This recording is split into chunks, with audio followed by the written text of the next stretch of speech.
Hello, everyone. This is Reggie Hilliard, and we also have David Diaz. And we are missing a few of our colleagues, but we are the Mastermind Book Club.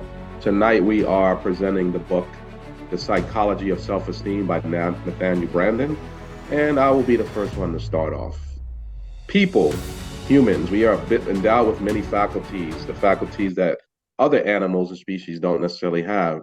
And although we're endowed with these faculties, like the ability to reason and to think and those sort of things, doesn't mean we necessarily use them. However, if we do use them and we use them properly, that can lead us to being able to really have a fulfilling life and be able to really kind of do some great things in this life because we have the ability to really think our way through, imagine, and all the sort of things that we can do to create a life of one of certainty, one of greatness, one of extreme satisfaction, and all that sort of stuff. So some of the things that we do that we are as people are coveting are things like certainty to know what's in front of us, to know what we're after, to know the outcome that we're pursuing, to know that those things that we can envision and that we can work towards are actually going to happen, and we know exactly what the outcome is going to be. We also don't always need to know with certainty what those things are going to be. Sometimes we need to be uncertain about those things. So, just as much as we want to know the outcome, sometimes we don't want to know the outcome because that adds to the spice of life. It adds variety.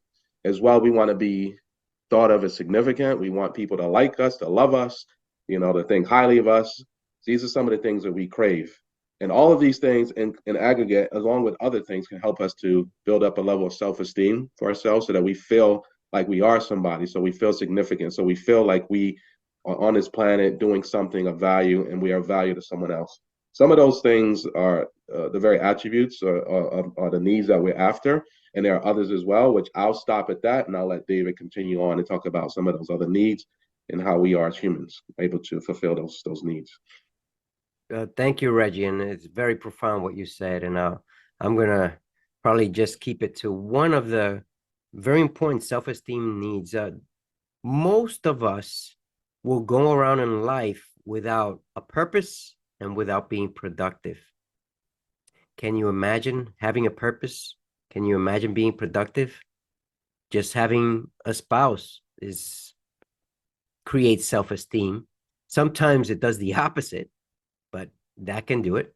Maybe having a child or a nephew or someone that has a connection with that promotes love in some way can build self-esteem, a reason to go on and continue in life.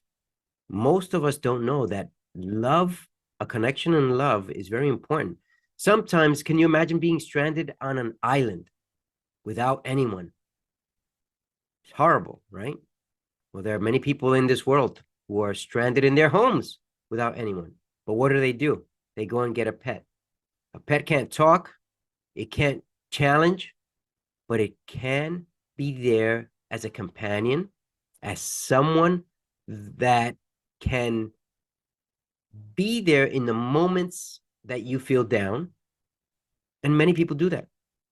Feeling some type of love in life is different for everyone. But in order to feel love, sometimes we have to go down a roller coaster path. The psychology of self-esteem talks about this and about what Reggie said and tells us that we need to have a sense of control in whatever it is that we are experiencing. A sense of control and be aware that you are not alone. I'm not alone. Neither is Reggie. Together, we can build a master plan. This is the Mastermind Book Club signing off until next week, where we'll review another empowering book. Take care.